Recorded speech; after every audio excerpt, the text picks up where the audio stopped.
Hey guys, welcome back. This is our reaction to the Motorsports weekend because we were not only at two different venues across the top three touring series of NASCAR. Um, IndyCar was also at Texas, and F1 was also in Australia. So we'll just start in the order that they happened. The truck race.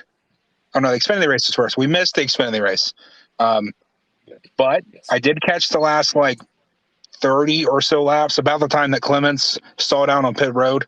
Well, coasted percent of the way around the track, or felt like, and then stalled on pit road. Yeah. I understand why I was cautioned.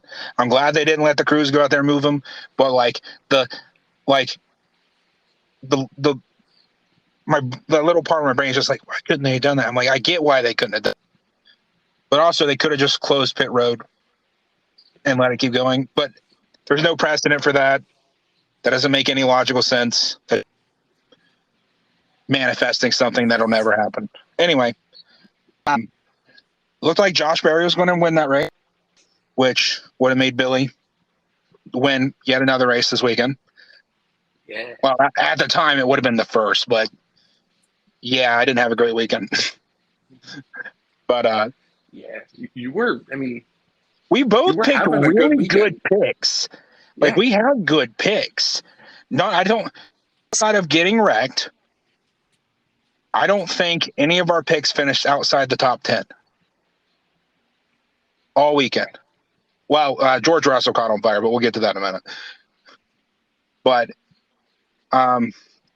Chandler Smith finally broke through. I picked him a few weeks too early. Shame. But it happens. He has shown that AJ is not the only person that can win. And that's also 2 weeks in a row that Kaulig has been in victory lane, which is neat. Very neat. For the Xfinity race, there's a couple people I want to give shout outs to. I want to give a shout out to Derek Kraus for in his debut running where the 10 car should, which has been top 10. It's had top 10 pace no matter who's been in it. And that's good. He's doing exactly what the car is supposed to do. Good on him. The real guy I want to give a shout out to is someone that I don't even know if you know, but his name's Chris Hacker. He made his Xfinity debut for RSS Racing, and he finished top 15. And everything I seen from highlights showed him on the lead lap the entire day. So it wasn't even like a fluke. Wow. Yeah. So good on you, man. So that was his Xfinity debut. The only other thing I've seen him race in were Ream Brothers trucks. So good on that guy. And not just because he followed me back on Twitter. That's totally nothing to do with it. But anyway, that's all I know about the Xfinity race. I've seen the entire truck race at Texas, unfortunately. Okay. The first thing I need to do before we talk about the race, something I told Billy I was going to do, because if anybody's listened for the past 2 weeks, I've done nothing but rib on Dean Thompson. Well, less rib and more just insult. Yeah. Let's just call it what it is. I was going to do this apology thing before he wrecked. I want to put that out there.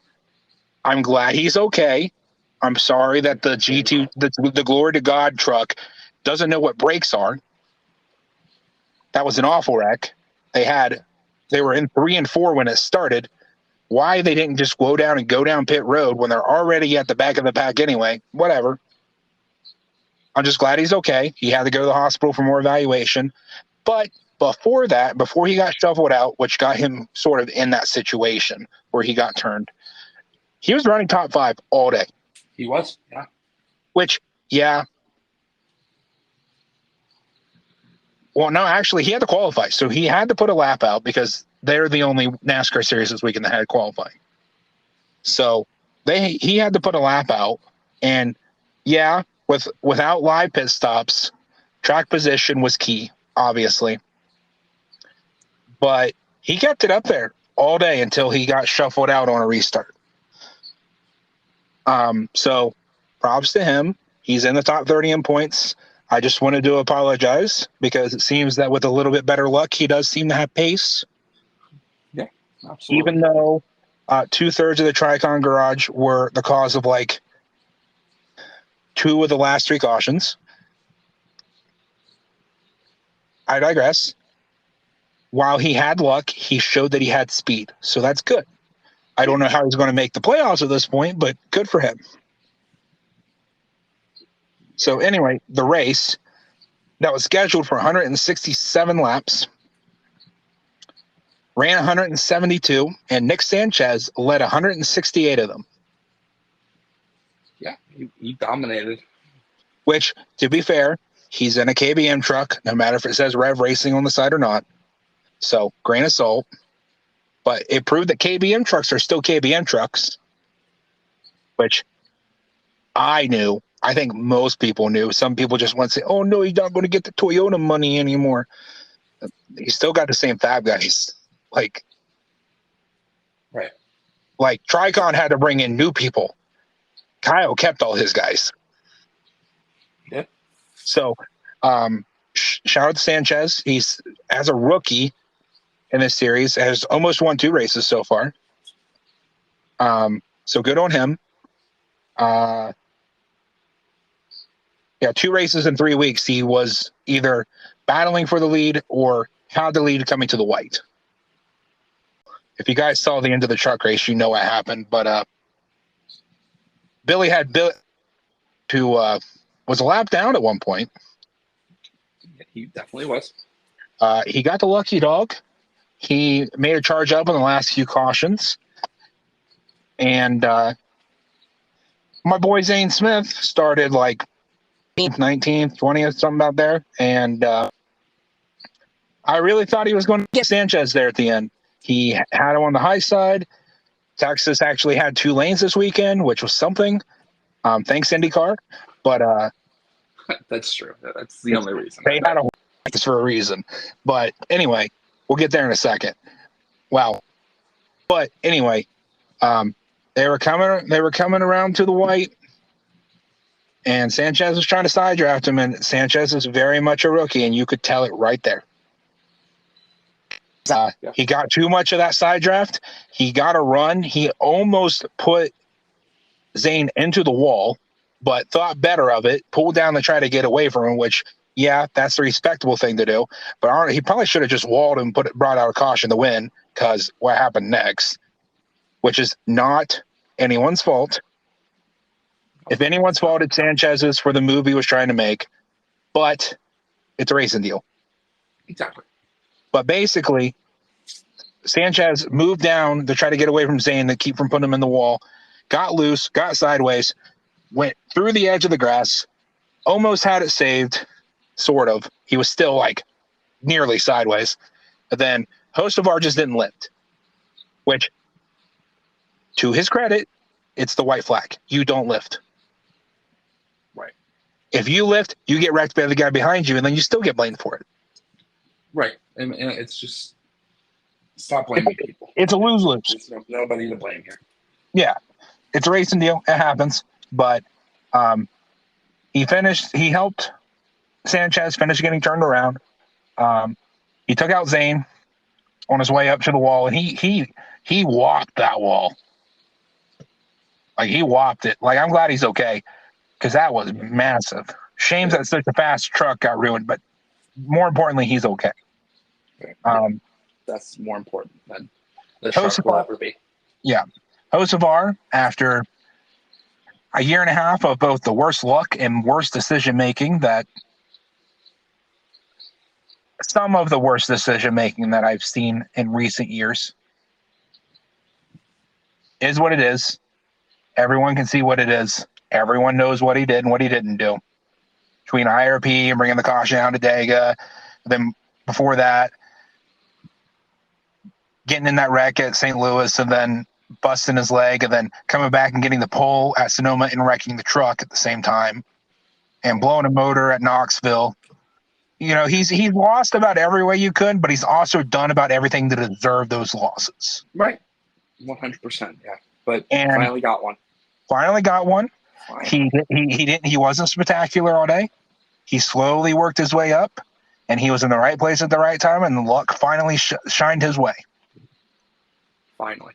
Seemed to be the case of the weekend because Barry was going to win the Xfinity race until the caution came out, and Chandler Smith, who's had chances to win this year, finally got some luck to go his way.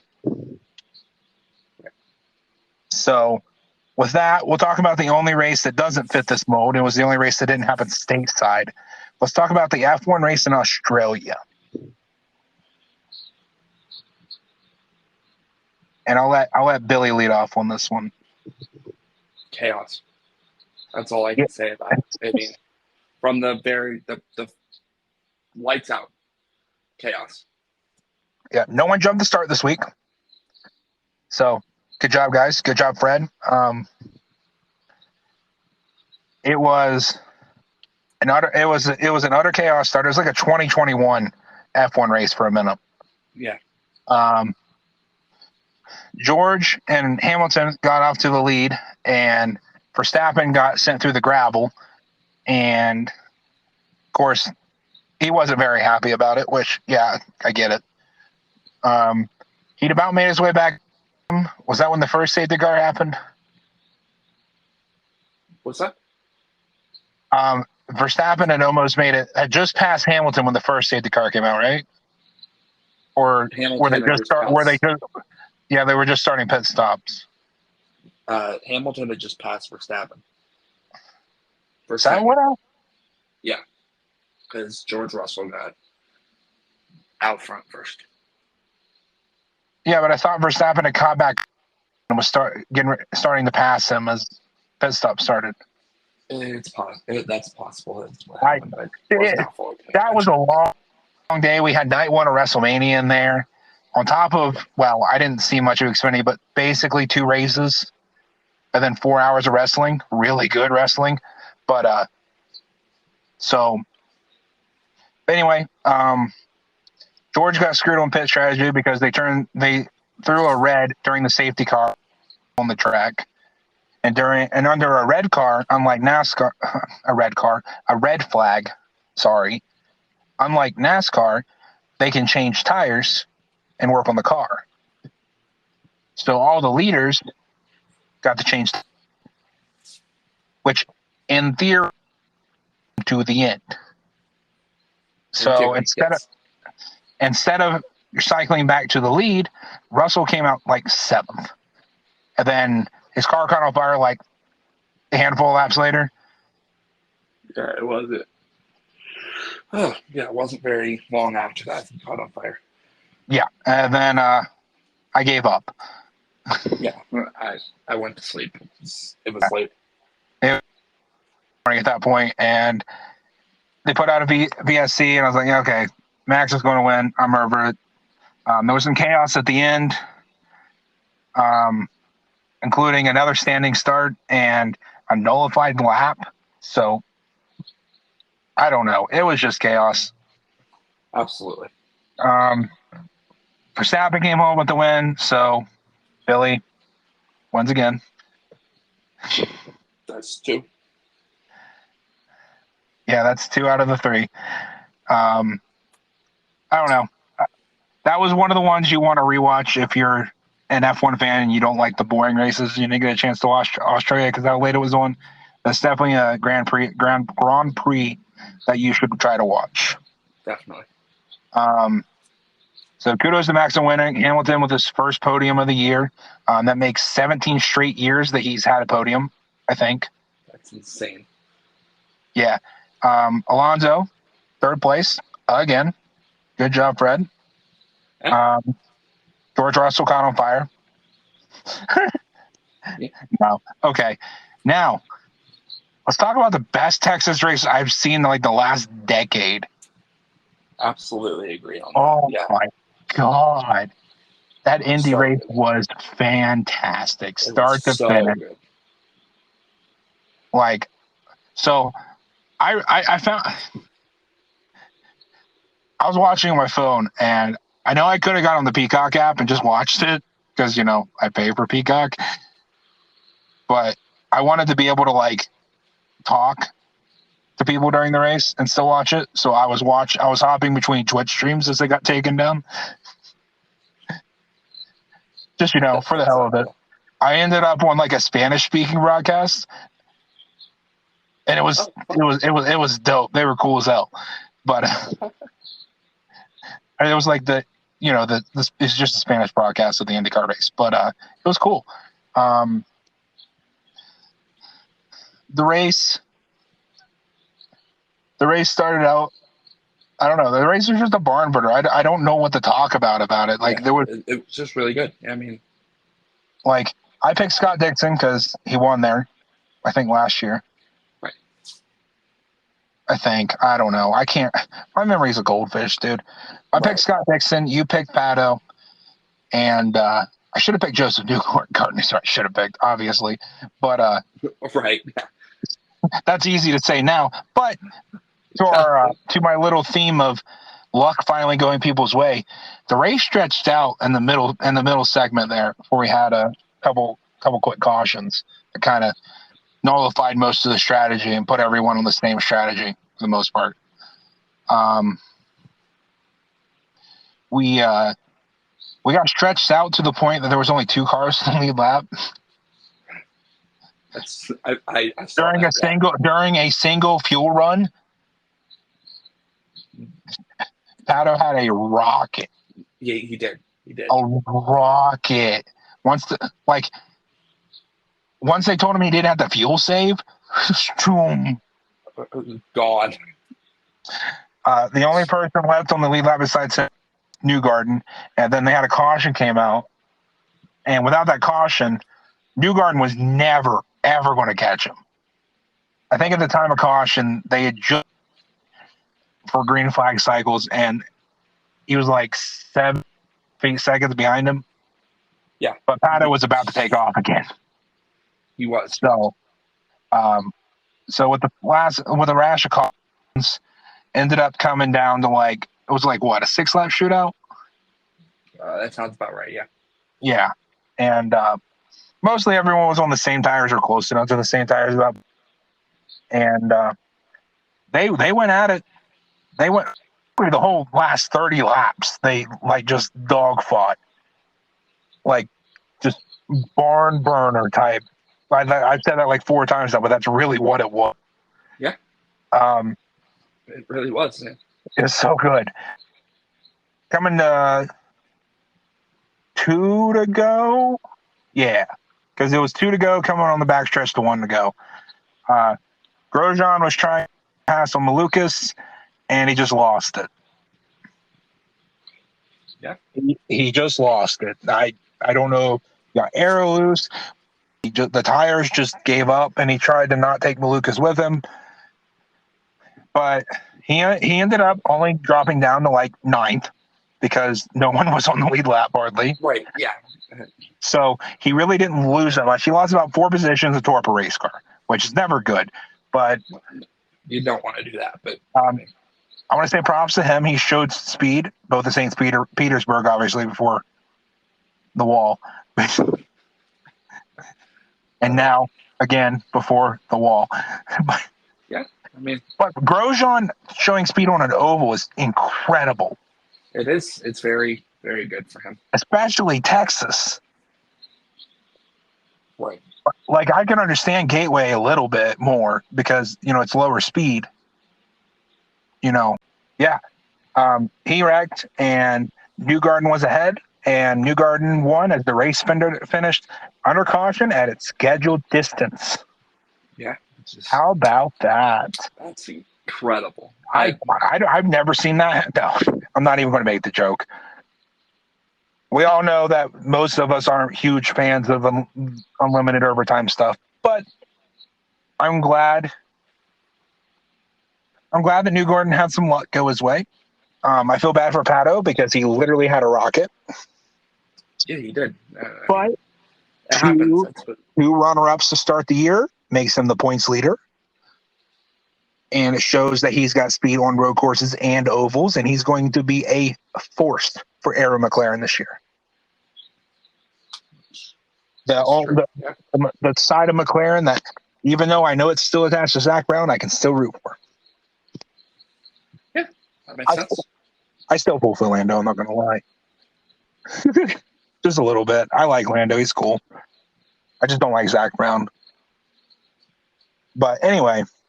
That makes sense. That's yeah. I mean, obviously, the Daniel Ricciardo fan doesn't like Zach Brown. Why? No. Sorry, I can't help it. But you won that one as well. Scott Dixon finished, I think, 5th with Grosjean wrecking, and Pato finished 2nd. Once again, 2 guys in the top 5. Yeah. And I picked Nemechek for the Xfinity, and he finished bridesmaid again. So you're welcome, Nemechek, for jinxing you. Yeah, it's every 2 weekends you have a terrible week, and it's every week that there's 4 or 5 races. Yeah, that's just how my life goes. Speaking of, let's talk about the Cup. And I will be completely honest. I've said it once. I'll say it again. That is the best Richmond race I've seen in at least 3 years. Yeah. Probably a lot longer if I thought about it. Probably, yeah. And I'm putting that over a Harvick win. Which is crazy to me, but you know. The package just works better. They look like they drive worse. Truex had 6 lap scuffs at the end and got absolutely mollywopped by everyone. Well, he only felt like 10th, but still. Which sucks because he was my pick and he was leading before that last caution. Right. And second to last caution, sorry. He was ahead of, yeah. Can't forget about the bonsai bomber. We'll get to it in a minute. I'm not. Let's talk about the race first, the part that actually matters.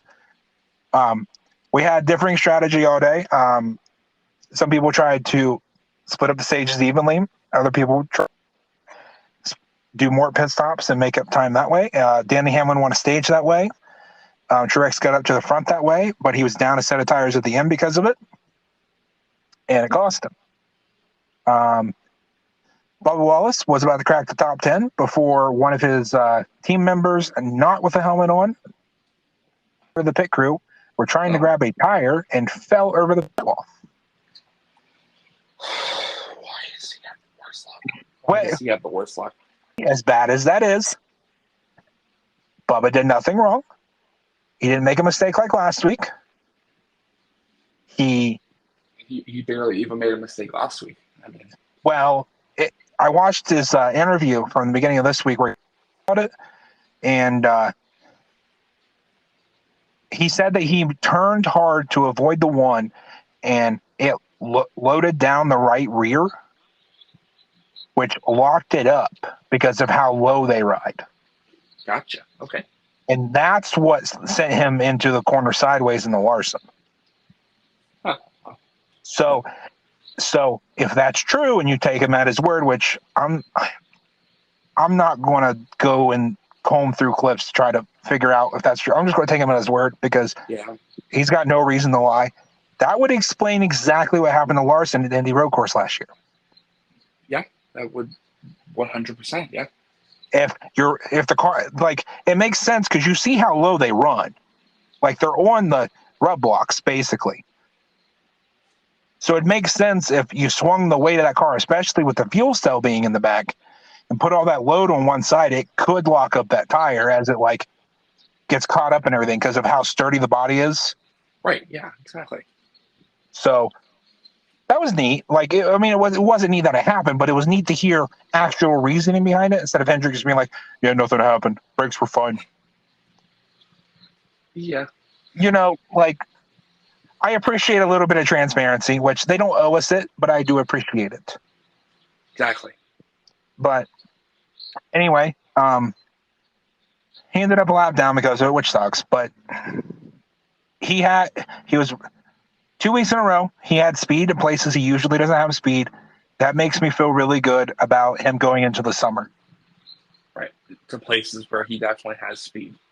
He was clearly outpacing Reddick for basically that whole race until that happened.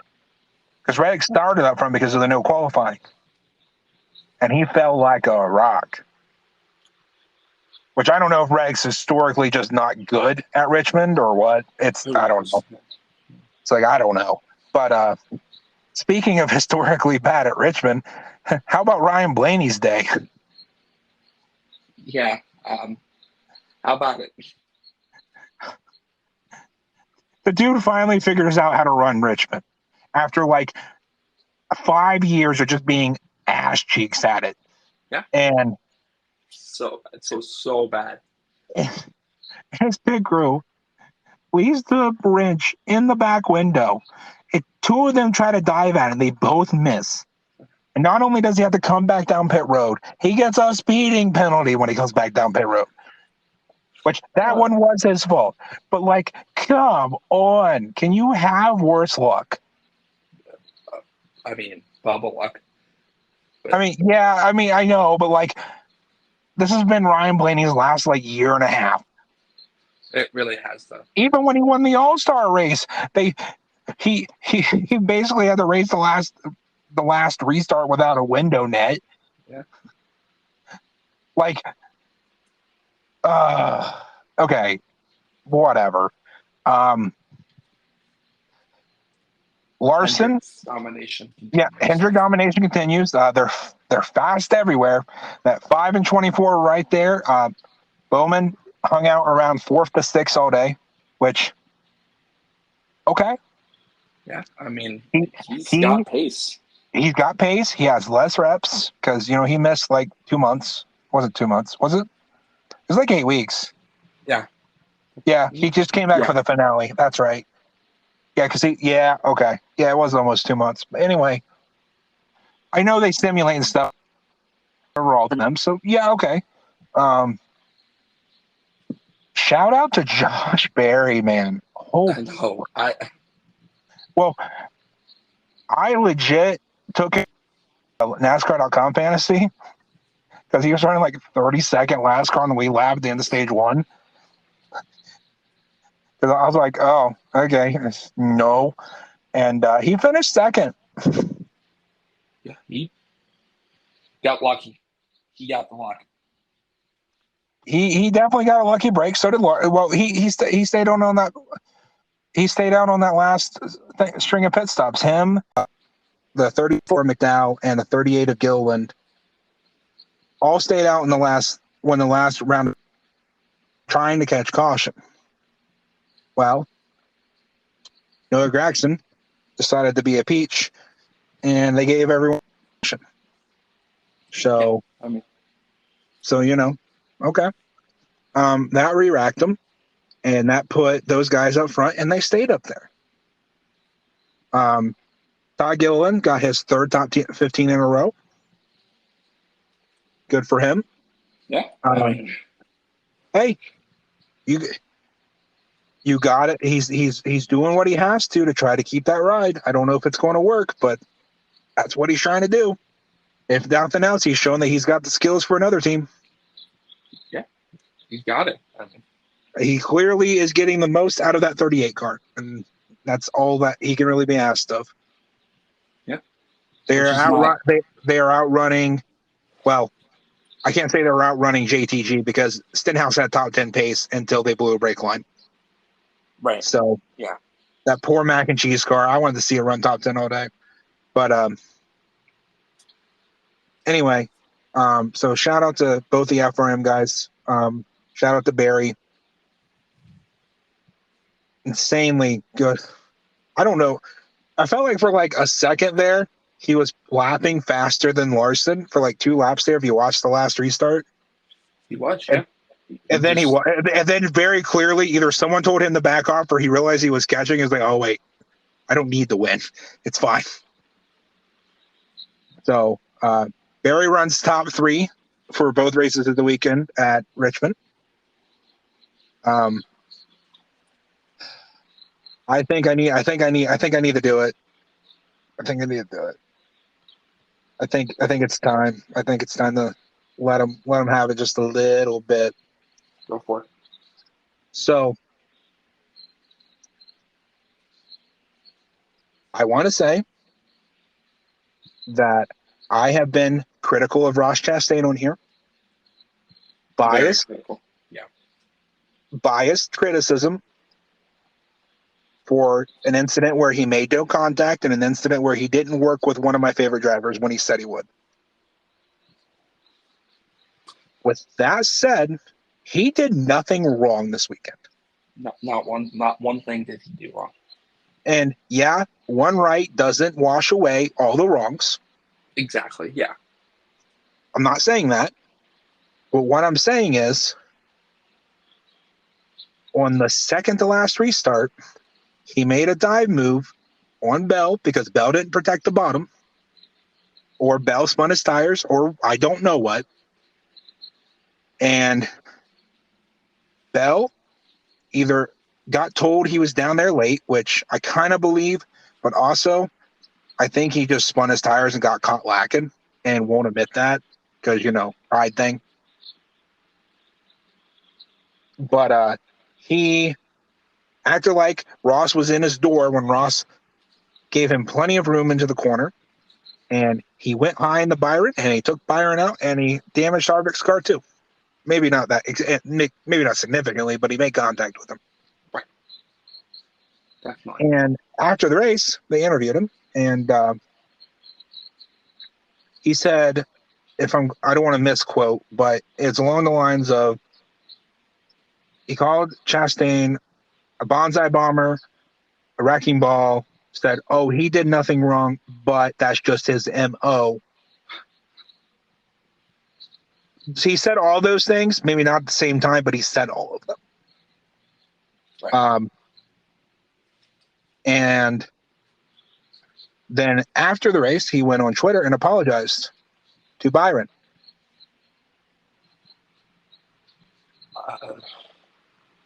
To Byron. Yeah, I'm getting there. Yeah. Byron was also in it, and he blamed Chastain as well for making no contact. Just the easy thing to do these days. That's what it sounds like. And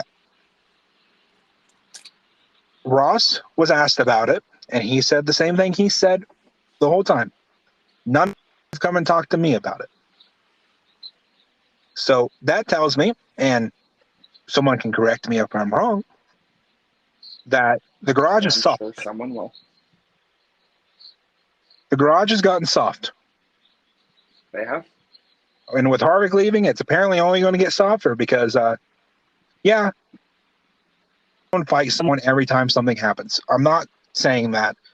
But does it really take that much of, the big boy pants or the big boy suit to just go up and talk to the damn guy face to face and not just bellyache and whine to the media? I don't know. And I'm sorry. As much, and again, I've critiqued Ross. I have. But I'll say that I love the way he drives. I hope he never changes. And I hope he doesn't give them a damn inch because they don't deserve it. No, not at all. Okay, how did they treat him when he was in the 15 car? How did they treat him when he was in the 77? Yes.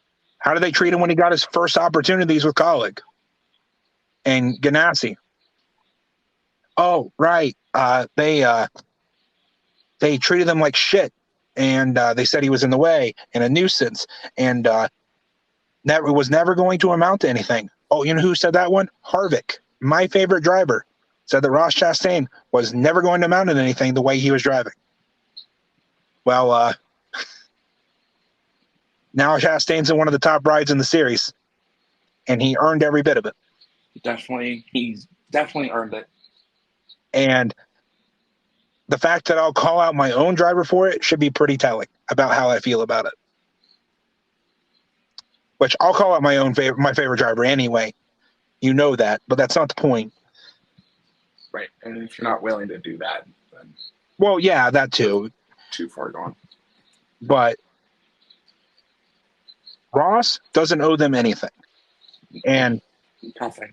He owns everything he does do. Him and Logano, and to a degree, Harvick. Harvick is a bit of a fucking ass, and tries to be a little bit coy about things like the Roval. Again, I'll call my own driver out. It is what it is. But Ross and Logano own it every single time. They are consistently the exact same person every time they're on the track. Right. And that's all I gotta say about it. I think we should close on WrestleMania, which, right. Oh my God, it was great. Oh my God, amazing! One of the better WrestleManias I've ever seen. I have seen. Good. Oh, you've seen one live now? I've seen one live. I've seen 25, 20, 30. I think I watched 18, 19, and 23. Yeah. Well, I've seen almost all of them, and I can tell you that this is top 10, maybe top 5. Yeah. Night one was perfect, except for the Cena match. Right. And go ahead. The Cena's your guy. The whole match was built on if Austin Theory had the heart, and it looked like John's heart wasn't in it. Yeah, John's definitely in shape, but you can correct me if I'm wrong on this. But what I've noticed is there's a difference between in shape and in ring shape. Yeah. Yeah. Okay. Definitely. If your body's not used to taking these bumps and these, spots, which I don't crash and burn hard. Right. I don't. Your body doesn't really get used to it, but you know what I mean. Like, right.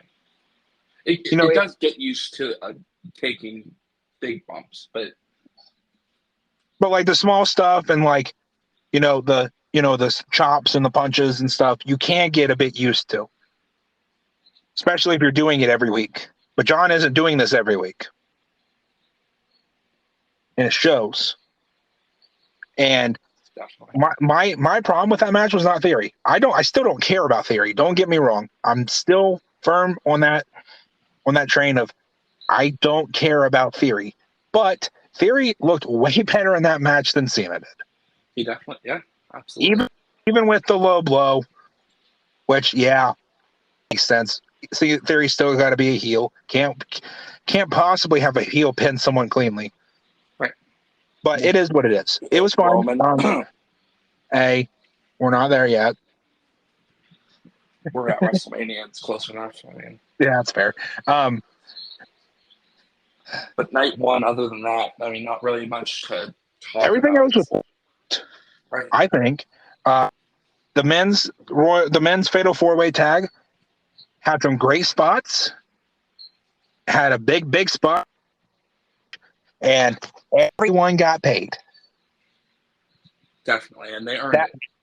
Yeah, my expectations were. Rhea and Charlotte delivered so much more than I thought it would.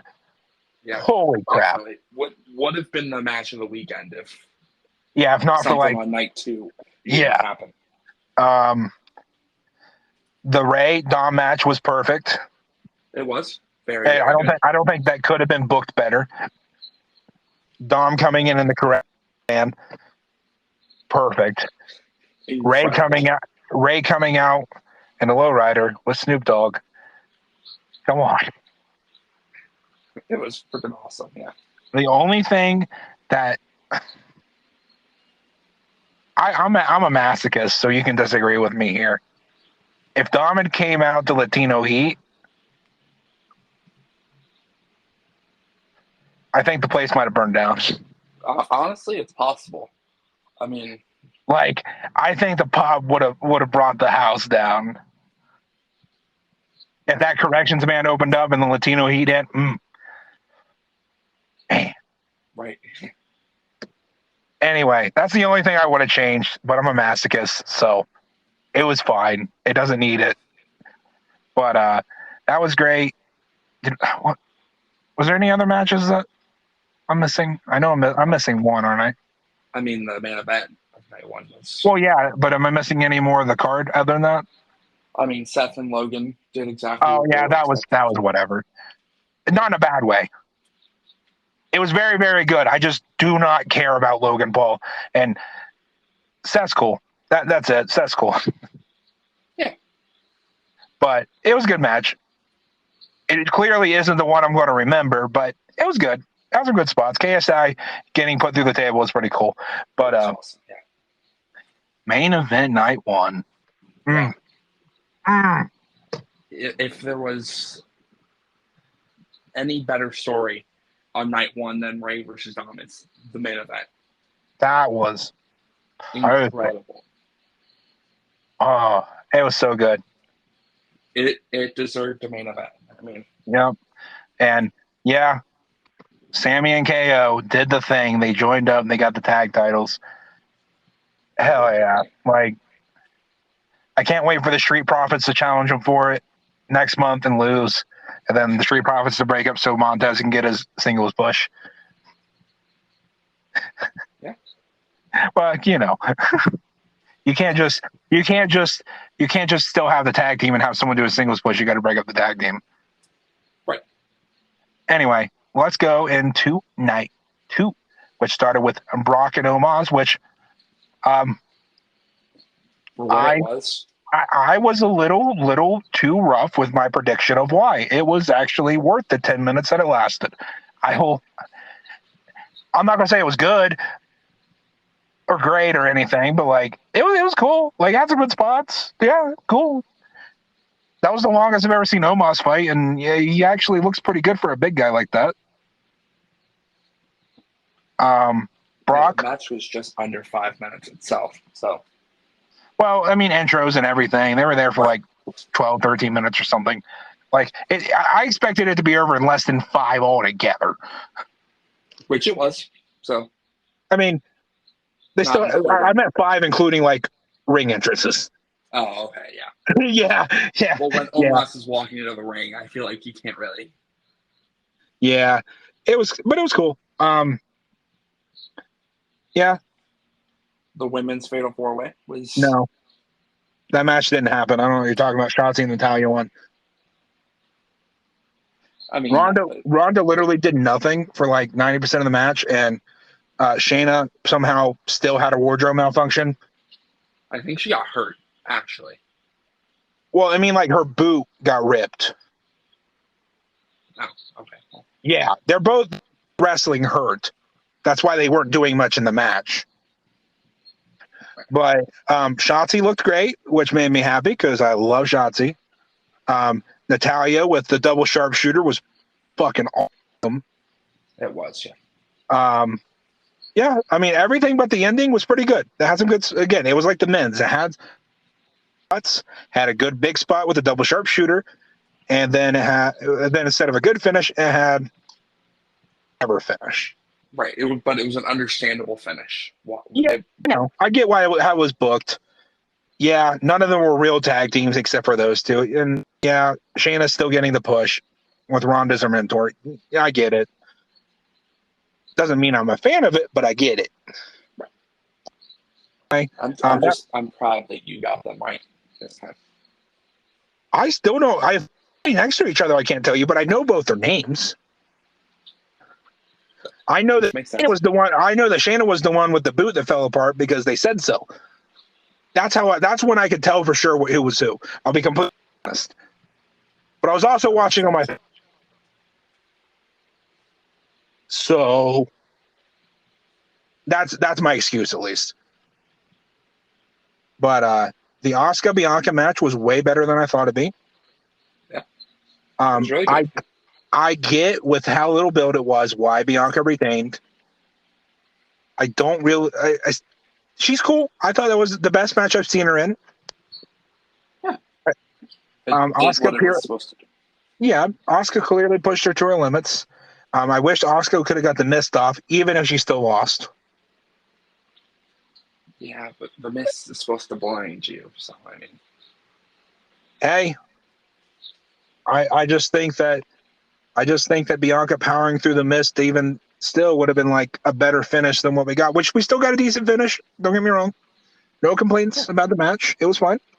It was never going to be Rhea Charlotte, which Makes me wish it was night 1 instead of night 2 because could have had the really good match and then the great match. But I get why they did it the way they did. Right, it makes sense. And then you had Shane O'Mac return and then immediately tear his quad. Oh, brother. What is it with McMahon's and tearing their quads at pay-per-views? I don't know. It's crazy. Is that the real reason that Stephanie, right? Stephanie, yes. Yeah. Is that the real reason she left? Didn't want to tear her quad. Yeah. Vince was pitching the idea of her coming out with Shane. She's like, my quads. I'm resigning. But I will say for the 15 seconds that Shane did something, he looked. I don't know. I don't know enough about Shane McMahon to know if he was ever actually any good in the ring. Not really, but yeah. Yeah, I didn't figure, but I didn't want to assume because, again, I don't know as much about this stuff. But I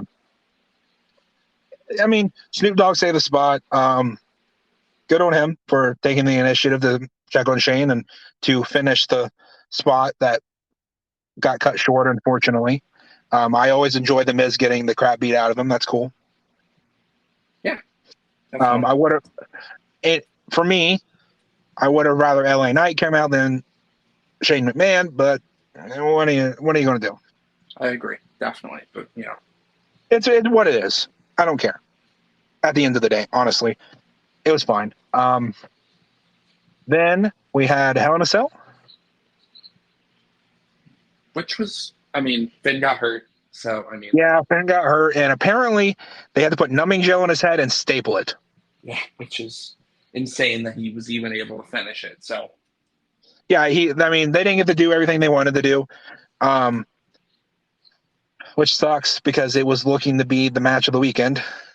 It was, yeah. We skipped past the actual match of the weekend, which was the Intercontinental Fatal 3-Way. Triple threat. Triple threat, sorry. It's a Fatal 4-Way. Okay. Again, goldfish brain. But anyway, that was really good. Not even really good. That was fucking awesome. It was maybe the best Wrestlemania Intercontinental Championship match of all time. It was the definition of big meaty men slapping meat. Yeah. I'm 100% here for it. There were 75 chops during that match. Yeah. That's insane. Yeah. Including 28 at once. Right. Yeah. That does not count the 5 that Sheamus gave himself. Yeah. Good to his finisher. But yeah, it was 8 for Sheamus. It was, I think, 30 for Drew or 33 for Drew, like that. And then like about the same for Gunther. There was a counter I saw, but I can't read the exact numbers. I know Sheamus only had 8 though. Right. Yeah. Which is shocking. Well, Sheamus with his pale Irish skin, every chop on him does 3 times damage. That's true. Sorry, I couldn't help it. That was so good. It was so good. I hate that they had to break up the Drew Sheamus tag team, which I loved.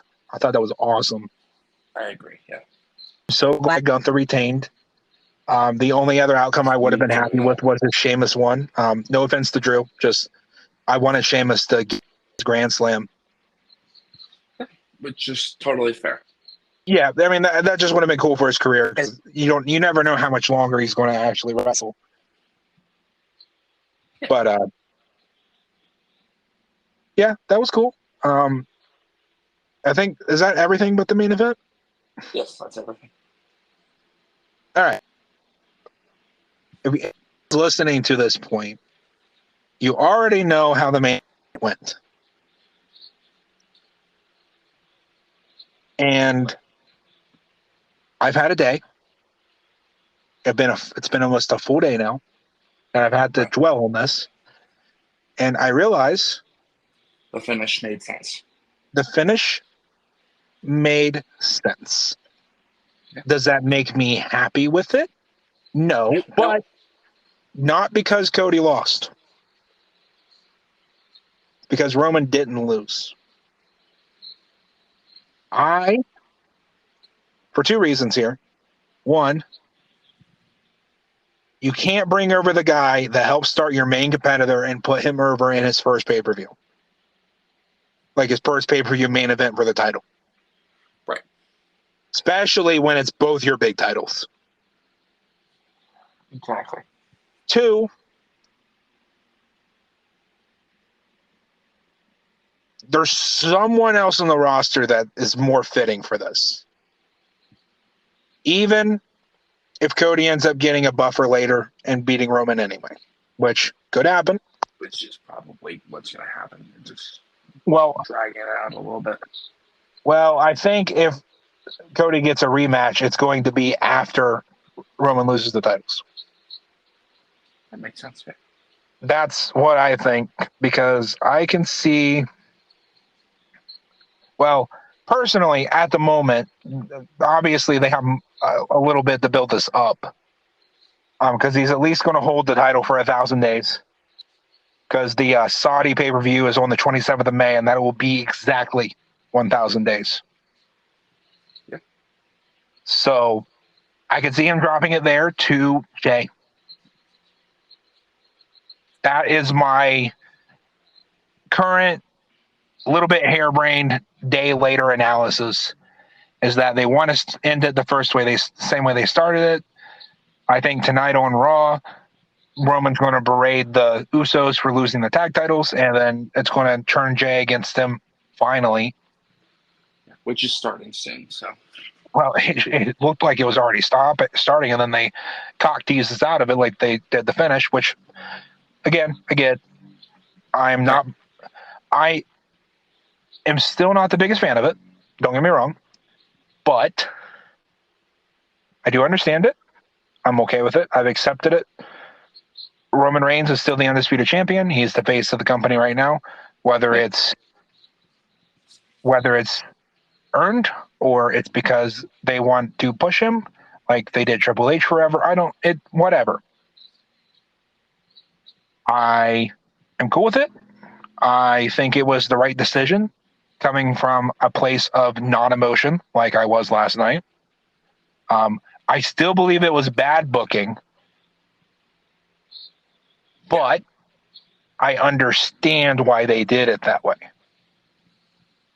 I mean, they clearly are doing something right, that even though they've quote-unquote botched this once, even though, again, at the time, I wanted Sammy to win. I understand why Sammy didn't win. I'm glad now that Sammy didn't win. Yeah. Honestly, because... Me too.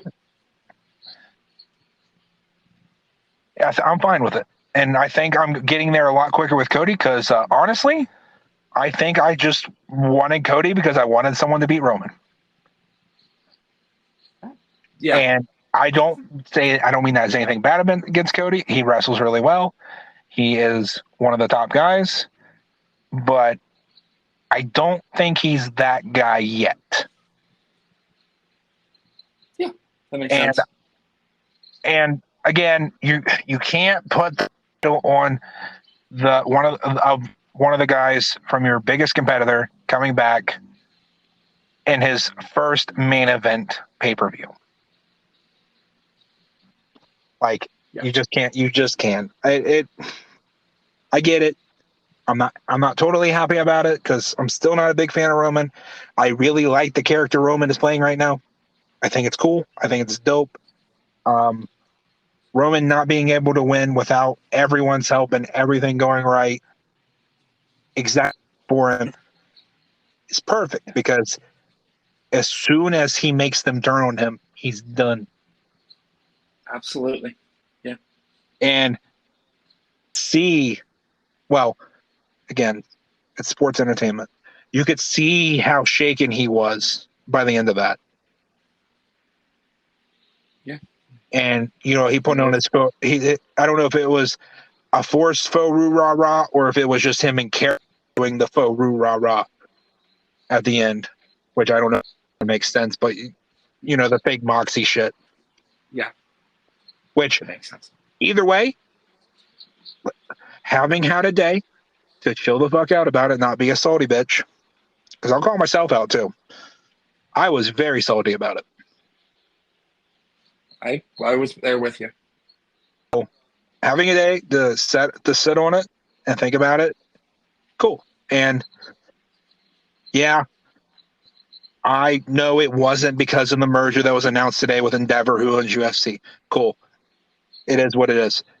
But overall, as being my first live WrestleMania, it was damn near perfect. I agree. As far as all the WrestleManias I've seen so far, it's probably second best. Yeah. Behind 25, which I think's obvious. Yeah, that makes sense. Yeah, I think I was going to say, like, 25 was the first WrestleMania I watched, but it was also the best one I've seen so far, which I think makes sense. Yeah. But yeah, with that, we'll wrap it up. I think it probably ran long because it always does, because I'm an idiot, can't shut the fuck up, but it's fine. Yep. We will see you guys Thursday or Friday for a special episode. I don't know how special it's going to be. We're just going to be recording in the same room instead of like 5 states away. But so it might be called a special, but I don't know if there's anything special about it. It's going to be the same two voices you hear every week. We could just walk around the hotel and just interview random people. We could. It's fucking weird. I don't know. Get in the car and go through the drive-thru like McDonald's and just ask the people in the window like random questions about motorsports. We could. Again, just call it a street walking podcast. I don't know.